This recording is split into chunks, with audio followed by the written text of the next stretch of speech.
सैनिक defence academy YouTube channel रे समस्त स्वागत। बाटालियन ओवरेज एवं एसआई ओवरेज पिला अपडेट इनफॉरमेशन दवा को जाउछि।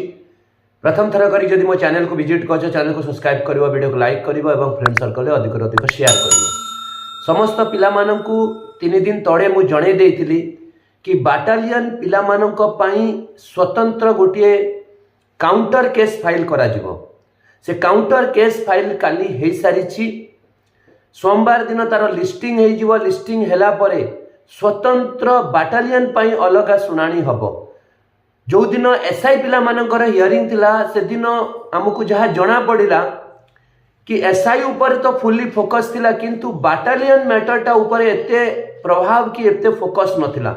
तो से दृष्टि हमकु लागिला कि जेतेबे मंगलवार दिन एसआई पिला मानकर हियरिंग हबो सेतेबेले जदि बाटालियन मैटरटा चपी जाए कि बाटालियन मैटरटा डाउन अवस्था को पड़े जाए तो बाटालियन पिला मानक पाई असुविधा क्रिएट हो पारे बा तांको प्रति अन्याय हो पारे।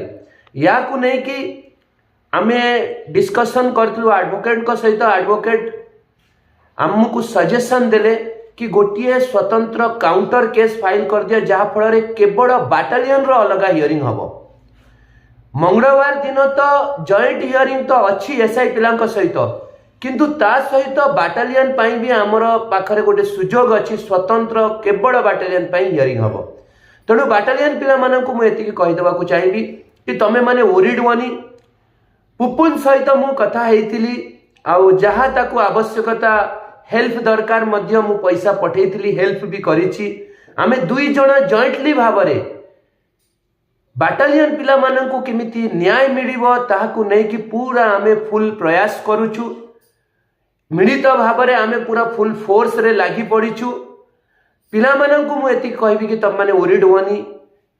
25 तारिख दिन तो ऑलरेडी हियरिंग अछि आउ 24 तारिख दिन भी लिस्टिंग होउछि स्वतंत्र बाटालियन रो हियरिंग पाई। तो बाटालियन पाई दीदीटा हियरिंग हबो, जॉइंट रे हबो एसआई पिलांका सहित, ता सहित सिंगल गोटे हियरिंग भी बाटालियन पिला मानकर हबो। तेणु कहीं पिला ओरिड हुआनी। सुनिश्चित भाव में मोर विश्वास अच्छी, भगवान को पर आशा एवं भरोसा विश्वास सबू किछि अच्छी कि सुनिश्चित भाव में बाटालियन पिला न्याय मिलिबो आ सेमानक पई शॉर्टलिस्ट आसीबो एवं सेमाने फिजिकल मध्य देबे। ता सहित एसआई पिला माने जो माने ओरिड हे पड़छन तांको मु कहि देबा चाहिबी कि ऑलरेडी कहिबा को गले गोटिए प्रकार तम माननकु एज रिलैक्सेशन मिली सारिछि। से दिन जो भली भाव में सेठी हाईकोर्ट रे चीफ जस्टिस को सामने रे डिस्कशन हैला, केस रो सुनानी हैला, लगभग कंप्लीट पोजीशन को पहुंचीतिला, किंतु एट द माने कोन लास्ट टाइम केवल होल्ड कर दिया गला 25 तारीख को निया गला। किंतु चीफ जस्टिस एक कथा कहि सारी थिले कि पिला मानक पाई 6 इयर्स एज रिलैक्सेशन एवं अप्लाई पाई अलाउ करिया पाई से डिस्कशन हेई सारथिला, किंतु अनफॉर्चुनेटली ताकू मंगलवार 25 को एक्सटेंड करा जाइछि। तेणु एसआई पिला माने ओरिड होनी, तम माने सुनिश्चित भाव में अप्लाई करिवो, एग्जामिनेशन भी दबो। तेणु या को नै कि कई प्रॉब्लम माने कई माइंड रे किछि थिंकिंग करनी, पाठ पढ़ा रे फोकस करो। मार्च मास रे एग्जाम हवा को जाउछि, ता पई एग्जामिनेशन सेंटर गुडा को अलर्ट करा गलानी। तेणु तमे पाठ पढ़ा ऊपर फोकस करो। 25 तारिख दिन सुनिश्चित भाव में डिसीजन आसिला परे लेटर माध्यम रे डिपार्टमेंट को जीव एवं सेमाने तांकर वेब पोर्टल को अपडेट करिवे। जो बड़ी भाव में बाटालियन रो पिला माने अप्लाई करले तांकर WPC number, IA number, order number, serial number पचारतला, सेम एग्जैक्टली एसआई पिलांकर भी पचारिबा और एसआई पिला भी अप्लाई करिवे।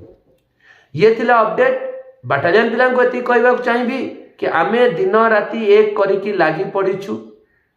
जेते बेडे भी जहाँ भी आवश्यकता तम मानक पई पड़ुछि कि जेते बेडे जहाँ भी पदक्षेप नबा को पड़ुछि आमे नौछु। तो कौनसी भी बाटालियन रो पिला हो कि एसआई रो पिला एमिति भाबनी कि आमे माने पिलांक पाखरु डॉक्यूमेंट नैला परे आमे चुपचाप बसिछु। एडा केबे भी मन रे भाबिबनी। आमे लागिछु तम मानक पई कि जिमिति भी हो जो बड़ी भाव रे हो तम मानक एज रिलैक्सेशन मिलु।